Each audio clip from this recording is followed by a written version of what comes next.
So, good afternoon, evening, or day, wherever you are in the world at this time.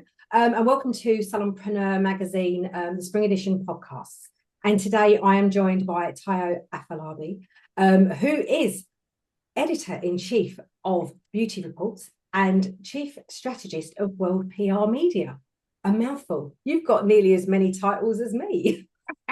So welcome, Tayo, and I'm so glad you joined us for the April edition.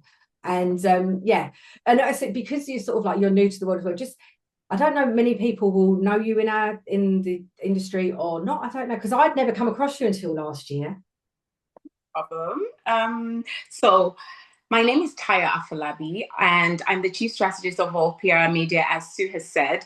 Basically, World PR itself started as a PR company, as you can imagine, and very quickly we moved from trying to manage our clients' damage control measure to executing it.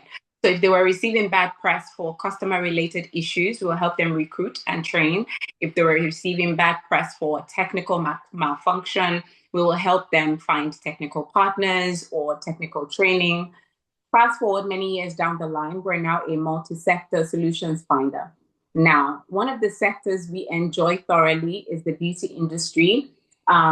We started a magazine called The Beauty Reports alongside an event called the Luxury Beauty Brunch. So we've been running the Luxury Beauty Brunch since 2014. We've had about 11 or 12 of it, and there's going to be another installment this year. Essentially, the Beauty Reports specializes in Q&A with founders of beauty industry products and services. We've interviewed over 330 beauty brands across the globe, and we're happy to be here with you guys today. I know it is, and I think it's such a lovely partnership. When we had a conversation a little while ago about combining forces, and I think it's great because you work on a very global basis, don't you? We do. Yeah. And I think and the UK market is a small part of what you do. And yes. So anybody watching, do pop over to look, just go and Google Beauty Reports, and you will go and find Tayo's magazine, and it's a really, really good resource. And I think because it talks like to the brand product companies and stuff as well as the service providers, it's like it gives like a really different perspective of the industry. Yes, it actually cuts across talking to beauty industry stakeholders and also the consumers. Yeah. So one of our reports, you have content and article for businesses in the beauty industry, and then you will have article and content for consumers in the industry. Yeah, I know. It's a really, I think it's a bit like us, isn't it? It's like a different concept and just a different way of bringing information to a wide variety of people. Anyway, we're here today to talk about Spring Edition and Tayo's article, which is the 90-day growth. I didn't even hold it up properly. The 90-day growth, salon growth blueprint, engineering a revenue surge. And one of the things I really loved about your article is, I think because of the background that you come from, you come at things with a very different structure to perhaps how our industry does generally, and especially the UK market, where we just there's always a lot of kind of a finger in the air. Shall we just do this week? It's all a little bit more flexible and a bit more fluid. And I think what you talk about and bringing the structure to it, it made me have quite a few thoughts about how I do things. And I think it's always good to have like such a different point of view that's maybe a little bit more, I don't know if the right word is corporate, but to have that more kind of very like business world view of how we operate in because we're a very soft industry, aren't we, as service providers? And I think sometimes we need to have a little bit more structure maybe in what we do. Yes. Sorry, shall I let you land your question? No, that's fine. No, that was it. No, but I think that, if you want to answer to that, I think it is like your view of things is very different to, the average salon owner who's sort of like come through the ranks and, got her salon or got her home salon. Mm-hmm. They don't think in these terms necessarily. I understand. And that's true. But you find that with everything, even in one's personal life, if you decide to put structure in place, things will be smoother. So, for example, in your personal life, if you thought to yourself, okay, right, what do I have to do every day to make my life better? For example, me as a mom of 6 and with 3 them under 16 years old. If it means prepping in advance or cooking certain things in advance for the week, or planning my schedule so that I do have my me time. I love my movies at the end of every day. Then that's what I need to do. I need to sacrifice to prep ahead and enjoy myself. So that's with every business. It doesn't even matter if you are a laundromat owner or a gate man or what's the least I can think, but every career is a career that can be turned into a multi-billion-dollar business. Even if you sweep the streets. If you have a strategy to sweep in the street and think to yourself, okay, today I'm sweeping 30 streets. If I want to be a billionaire, perhaps I need to think of a way to sweep 60 streets. That's how it is in the salon business. Even if you are Joe thinking, I know how to do hair. I love doing hair. What do I need to do to make that happen? As long as you think to yourself, structure, that would be the best decision ever, because structure without noise, it's like, structure, a business without structure is just like making noise. But once you plan, and then you have an action plan, and then you time the actions, and then you track the actions, it gives you more structure. Yeah. And I think one of the things that you spoke about in the first phase of what you were talking about, where you were like, you have like 3 phases. And the first phase was very much about auditing the services and removing what doesn't serve you anymore. Just want to ask you because it's that is like the soft side of our industry. That's where we just go, I'm so emotionally attached. I love doing whatever treatment that may be. And even though you may not have any revenue coming from it, the fact that you are attached to it makes it really, really difficult to kind of be rational and logical and very black and white about how you deal with those services that may not be bringing you revenue. So what kind of advice would you give to people? I think you have to think to yourself, sentiments are very expensive, but is profitable.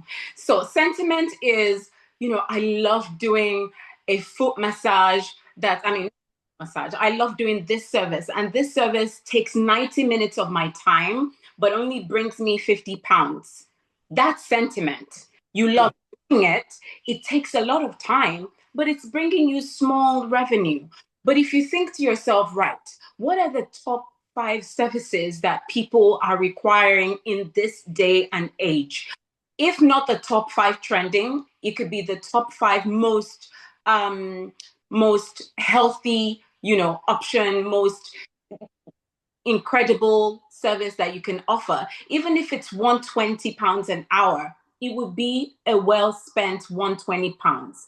It would be a well earned, even if it's 30 minutes and you charge £120 for it. That's a good time well spent. So you have to think to yourself, what is sentimental? If what's sentimental is taking long and costing less, then I have to replace it with what's profitable, what's trending, what's healthy, what's in vogue that I can adapt to my business, but using obviously my own unique touch. That's what. So kind of and even maybe repurposing certain treatments and seeing how you can update. And because if you've got products, and because I think this is a lot of the problem, is people don't necessarily always jump to removing things from their list, is because they might have, enough product to do another 30 of those treatments. Exactly. Okay, now in those instances, you can redo how you do it. So often, sometimes people say they charge the £90, not because, okay, I'll use this example. When you charge less, it's actually a confidence issue because you don't want to ask for more.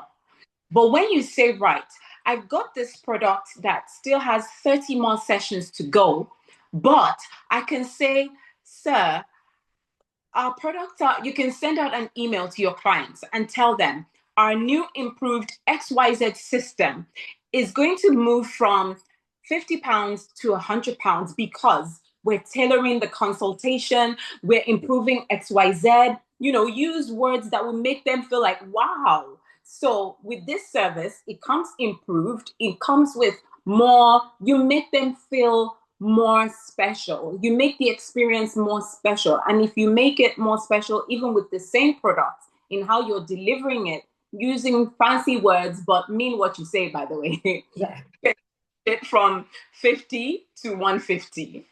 Yeah, because I think, sometimes we forget, don't we? It's like, there's ways of adding value into treatments that don't, there's, especially if you're doing skin services, for example, there's always a lot of downtime. You've got points when like the mask is on, you've got points when you might have a leave-on exfoliator.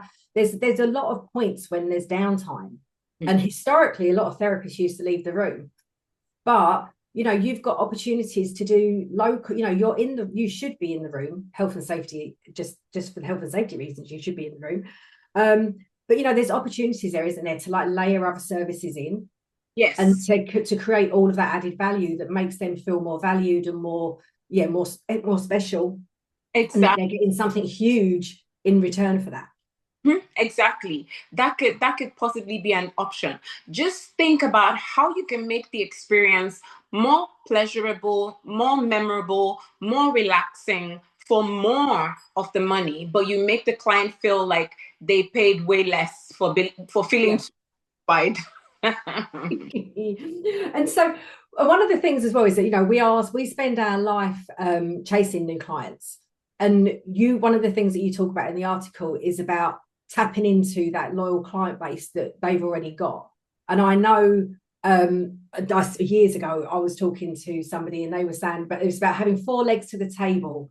And if you could, you view yourself as the, the client as the table, and you have to have like these 4 legs, and each of those can be a service that you provide. But so often we just go, oh, well, I just do your hair, or I just do your facial, or I just do your nails. When I had my salon, we were like, the core of our services were nails and waxing. But even though people come to me and have their nails done, they'd go somewhere else to have a pedicure. Yeah. It was like, why? So, and eventually over time, you're like, actually, like, why are you doing, you're spending petrol, parking, time going somewhere else. And we could actually do that for you in the same appointment. And and although we may be a more expensive salon, the money you'll save in loss, like not paying out the petrol, not paying out the parking, not losing another half an hour of time driving. Yeah. So I feel like your current client list should always and first of all be your go-to list if you're ever short of clients, because you already have that list of 50 people, 20 people, 10 people, 200 people that have used your services before. All you need to do is to rewire the way you spoke to them. So rewiring can mean something like drafting an email or a text or a broadcast saying, you did XYZ, but we're offering XYZ for this amount. You could be interested in offering an upgrade. You could do an upgrade. You can communicate with them that you have X and Y services. They can do more while they spend their time with you. Did you know you can do your hair and nails and XYZ for this? There are ways that you need to speak to the people you have on your database already. And if you send an email to 200 people, and trust me, I'm the queen of sending emails to 200 people. My team knows that we can send the same message to 250 people. At least from the 250, 10 will write back. So I tell them, be prepared to send the email. So if you make it a habit to send an email to your people, at least one would write back. And from that one, it will build your confidence to say, okay, maybe I'll use this percentage to get new clients. And maybe if you had 10, you can build up the list to 20. But I'm saying your current client list should always be your go-to. Just rewire the way you speak to them to earn their loyalty. And tell any company that has layered services. So if it's not just a nail company that offers nail services, and you're a salon that offers hair, nails, spa, this, that, look into membership programs. If you get people to be members, they will think to themselves, right, if I can spend 90, if I join this membership for £90, I can get these services with my people. Membership plans always work. It's good to try those things before just leaving your already acquired data and trying to find new ones first. Yeah, because it's a really difficult thing, isn't it? And I know, there's so many people fall at that hurdle of you've gone, when you start a business, you have to go all out to be visible everywhere, to be seen, to be found. And I think we kind of lose, once we start the momentum of business and we have those people there, you kind of keep thinking you've still got to keep finding new people all of the time. And in actual fact, you just need to build what you have to view like the clients as like the seeds, don't you? So like they've all gone in the ground and they're all starting to grow and they're all with you and you've built that trust and like already. So you just need to build the loyalty, because they somehow or another they managed to connect to you, whatever, whether it was on socials or you pigeon post or you put an article in, like, something in the local shop that they saw you, wherever it was that they saw your visibility and they went, oh, that's a company or a business I can work with. I quite fancy that. And once they've made that connection, we then just let them carry on. And a lot of the time we don't nurture them, do we? And I think that if we take the moment to explain to them that actually we do, yes, it's great you've been coming to me to have your nails done, but did you know we also do all these other things? And if you do this, combinations of treatments, there's so many ways you can encourage them to be the biggest, the most loyal client to you, that they bring all of their services to you, because that's what it's about, isn't it? I agree. And not only that, you can even push further and engage a referral system. Yeah. As long as you have their loyalty, you can also get them to recommend for something, of course, because not for nothing, as they say. No, definitely not nowadays, is it? Not at all. And we used to, when I had my salon, I still do treatments now, but I don't want it to, it sounds dreadful, I don't want my business to be successful, which is the worst thing to ever say. But I like to still keep my hand in. I still like to do a few treatments. And so I don't market it massively because I don't want to be a full-time business doing that. I like doing a couple of people a week and that suits me. Yeah.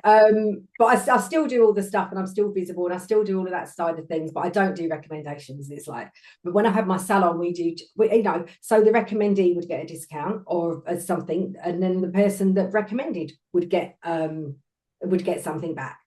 And although I think some people see that as like a loss, that you're giving something away, but you're actually gaining a potential, like, possibly £3,000 or £4,000 a year if they're a big spender. Of course.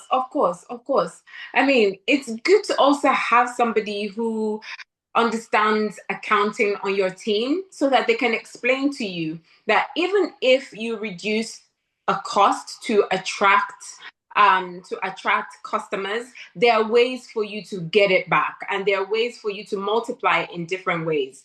And something to also bear in mind, when we spoke earlier and I said, don't mistake, you have to have structure. A business without structure is noise. I have to also give an example that just because you run a promo and you are busy next 2 weeks, and after that 2 weeks things go down, that's not a signal for growth. You have to understand that the kind of growth, the strategy you create for your company needs to have is a steady income, a place where you create room for reoccurring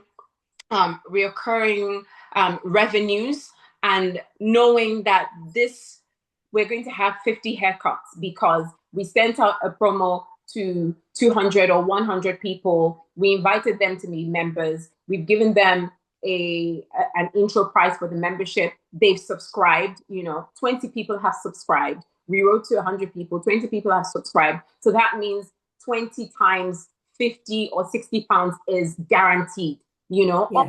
Push for recurring income. That's what's going to keep showing that you're growing. Those are the measurable KPIs that you need. Yeah, absolutely. And I think that whole thing of not seeing, because at the end of the day, recommendation scheme is a marketing ploy. And I'm sure, and I don't think this has changed particularly over the years, but I can remember when I first started out, it was always said to me that you should consider spending around 20% of your revenues on marketing. Yeah. And so if you give recommending client 10% and you give the recommendee 10%, that's your 20% marketing. It And is. so it's a cost of business. Exactly. And I think that we sometimes get a bit stuck on the fact that we're giving something away. And we have to realize that just because you're giving something at the point of a client's entry into your business, the revenue and the benefits of having that person in your world and the other potential, if you do a good job for them, the potential recommendations that they can give. Yes. And if they're having a £50 treatment and you've got to give them £5 off for the benefit of them bringing somebody to you, does that hurt? Even if you give them 20% off, does that hurt? Really? Exactly. Exactly. I mean, I have to now take off the strategist, not the strategist hat. I have to take off business hat and look at it from now a PR and marketing perspective.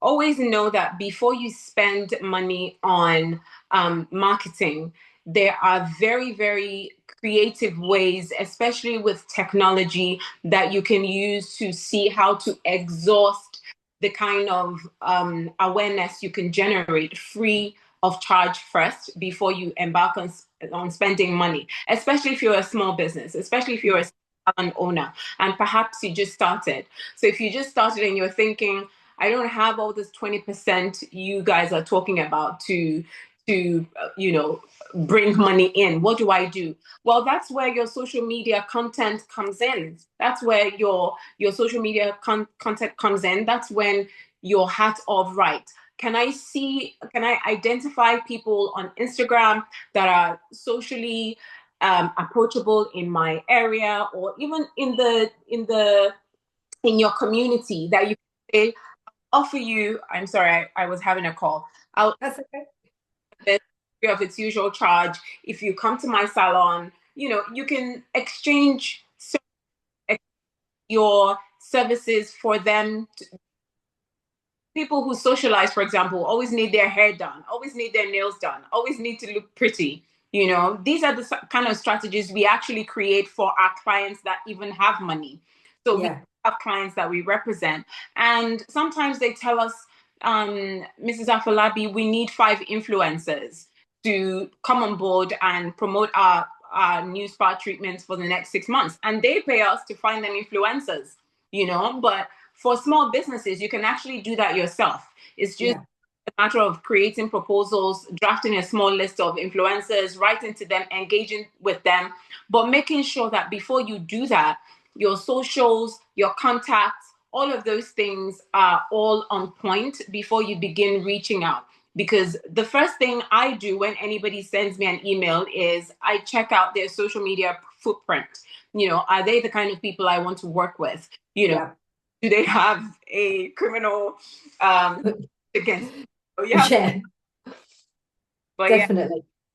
Yeah. But I think that's a really interesting point, isn't it? Because it's something, I mean, in my other part of my world, still I've got so many different hats I wear, but in the other part of my world is, that whole visibility thing and about having your brand consistently showing up through everything you do.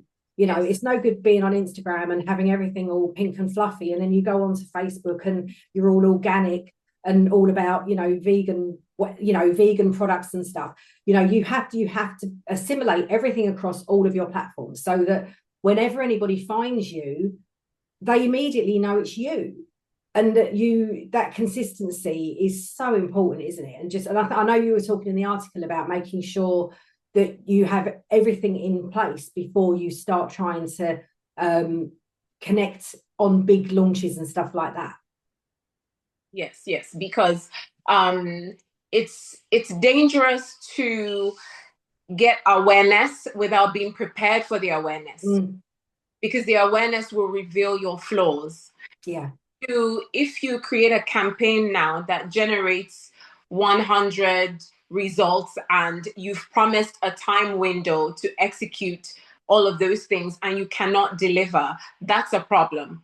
So before you put the word out there that you're ready for business, make sure you have a system to execute the word you're putting out. 50 people write back today and they want to take up my offer that I put a timeline on. Will I be able to do the 50 haircuts?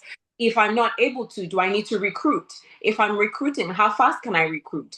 So you have to put all those plans in place the recruitment time, all the things you need to execute that campaign you're promised to do, so that when you're ready, you can phase all the things you need out. And, it doesn't expose the fact that, oh, you promised us 50 haircuts of, XYZ, and you can't deliver, or you said my membership was going to get me 3 blow dries a week and I can't even get one booking for a blow dry. Yes, we have to. You become a victim of your own success with something like that, don't you?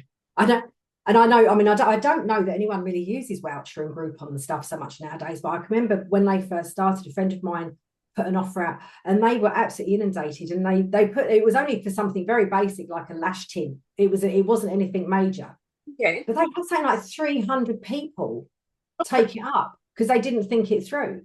I can imagine. I've used Groupon twice, and whatever I bought, I didn't even go for it. Yeah, this is it. But they had all these people, and I can remember going up there with someone I used to teach with, and I went up there, and like they had their whole team doing all the bookings, and literally it wiped out their manpower for weeks because they hadn't thought through, and I don't think they'd limited it in a way. I think they wanted it as a revenue generator, which it definitely did, but then they literally couldn't cope with its success.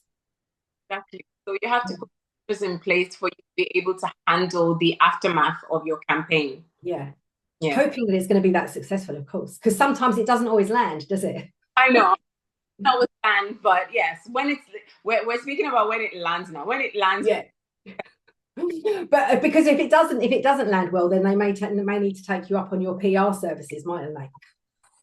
Yes, we're available. But yes, and there are usually several ways to skin a cow. Often it's the message or the type of message. I'll give you an example. Once there was a lady that used to handle creating some brands for the magazine years ago. And within a couple of months, she wasn't available at her desk as an emergency. And so we still had to have the magazine running, even though she wasn't on the seat. And so she wasn't able to do a handover to tell us how she got the brands for the magazine. I know it's my magazine, but I wasn't familiar with how she did it. I just got someone to do their job. Yeah. And that was it.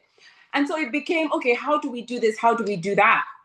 And I said to the team, right, draft the intro mail, send it to, I got another team to begin. So that was how I learned how to begin to write to 250 people at the same time.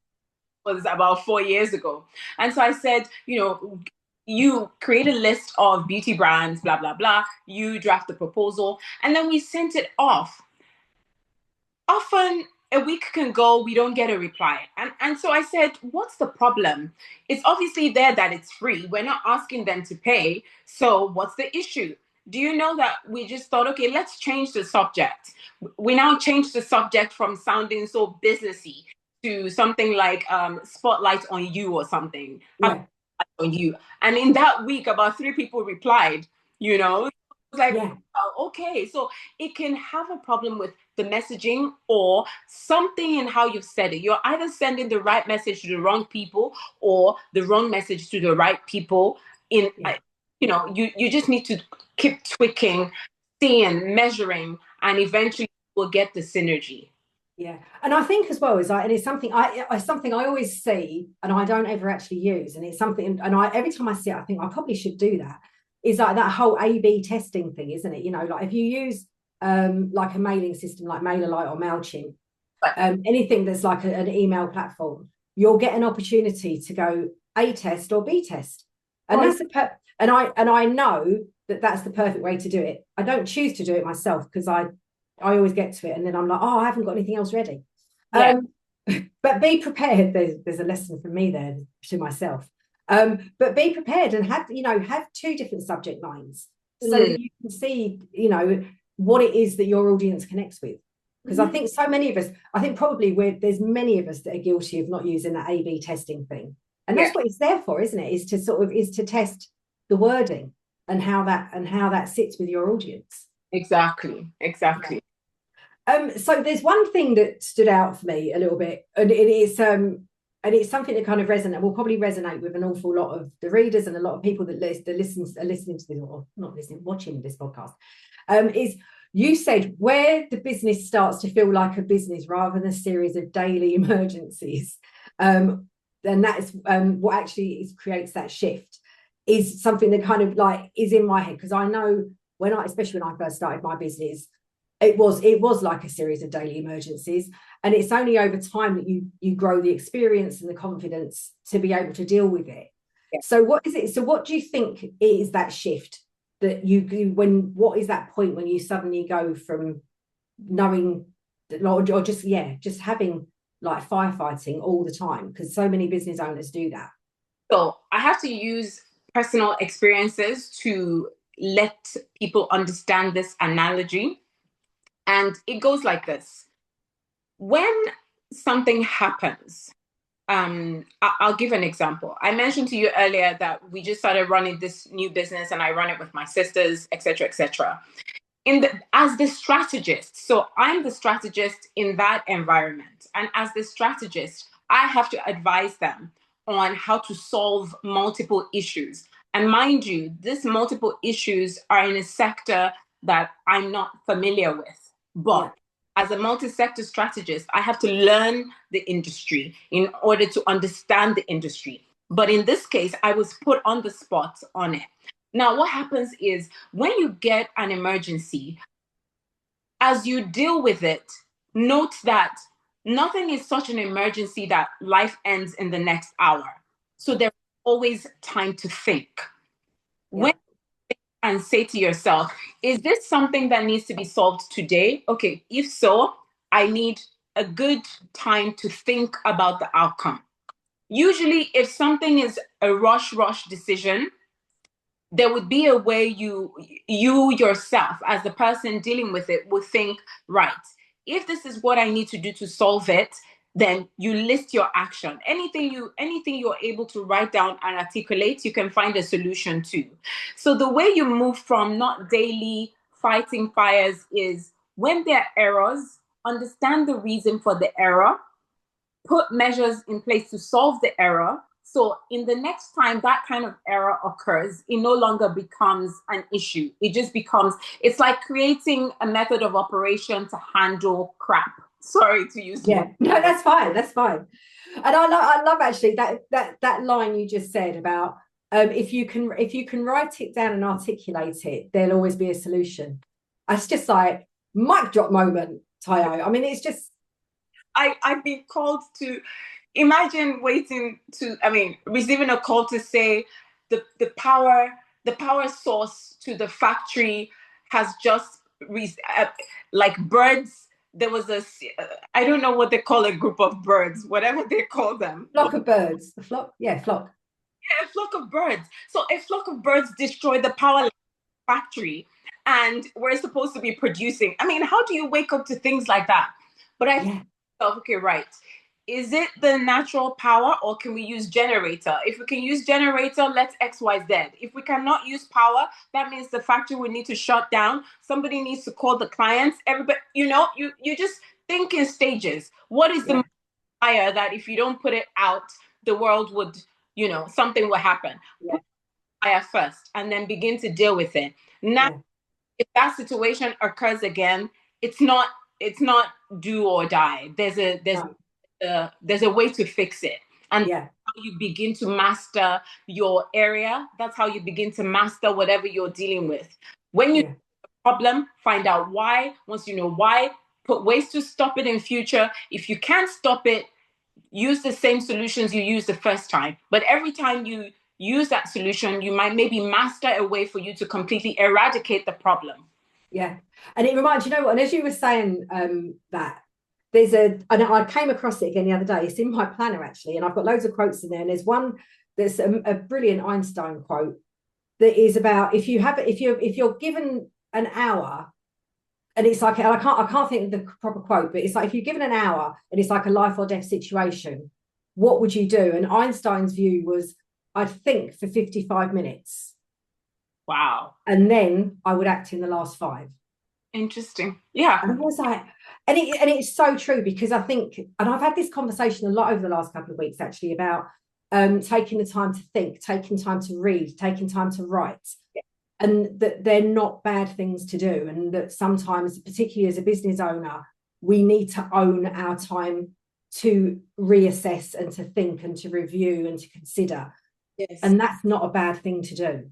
At all, at all. And as a strategist, 90% of my work is thinking. That's and the rest allocating physical tasks to other people. I don't need to be writing the emails or knowing how X does Y. I need to get the right people that knows that. That's not to say I never did it. I did all the companies I've started or worked with. I started from the bottom. So I know how to write emails. I know, but now at this stage, I spent most of my time thinking and writing. I have like books in my shelf that are full of thoughts that you need that time to think, because once you think through how something needs to happen from A to Z, then you can think of actions that needs to go with each of the strategy. Then it becomes like, right now we have a book of procedure for every aspect of my company, for every task. Right now, if somebody, and that's part of dealing with an emergency and not fighting fires every day. In the past, a staff called and said they're not coming in today, they're sick. In the past, things can hit the fan, you know? I could be sweating bullets just trying to make it work. But now, because I train them into a system of, I need your file to be so precise. If you don't come to your sit tomorrow, anybody that reads your closing report will understand where to pick up and execute. That's how I've trained my team. So if 2 people don't come, it's fine. Closing notes, we know where to go. So that's the kind of structure, even a one-man's business, that's the kind of structure you need to have. You need to put it in such a way that you even know how you ended the day and when to pick up the day from tomorrow. And that happens with into actions. Brilliant. Do you know what? I think we will leave it there, Tayo, because I think there's so many little nuggets in that last 5-10 minutes. It's just, and I think that we've covered quite a lot of what you were talking about, and also just so much more just insight into how you operate, which I think is probably a lesson to so many people.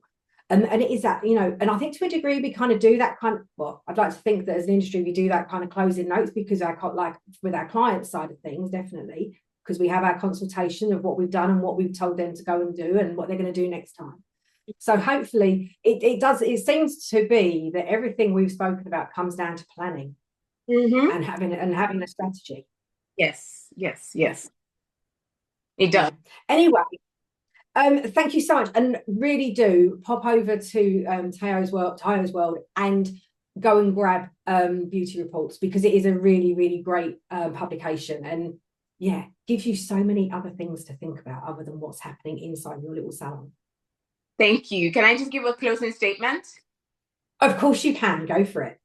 Very quickly, I need to mention that giving yourself a 90-day cycle gives you focus. There's no need in saying something like, oh, we need to make more money this year. No, that's not focus. If you say we need to make 10,000 more this 90 days, it gives you a focus, and with that focus you can work actions into it, and you can see deliverables, and all of those things can be tracked. Remember that when you can track progress or track numbers, it also inspires your staff and your team. So know that structure is your friend, and adapt it. Brilliant. I do think so, and I think that whole 90-day thing, do grab a copy of the magazine, and and just pay attention to your numbers, pay attention to all of those little elements that Tayo's spoken about today, because it is going to help you move forward in your business. So thank you so much, Tayo, and it's been lovely spending time with you. Pleasure, my pleasure. Thank you, Sue. Take care. Okay. And you.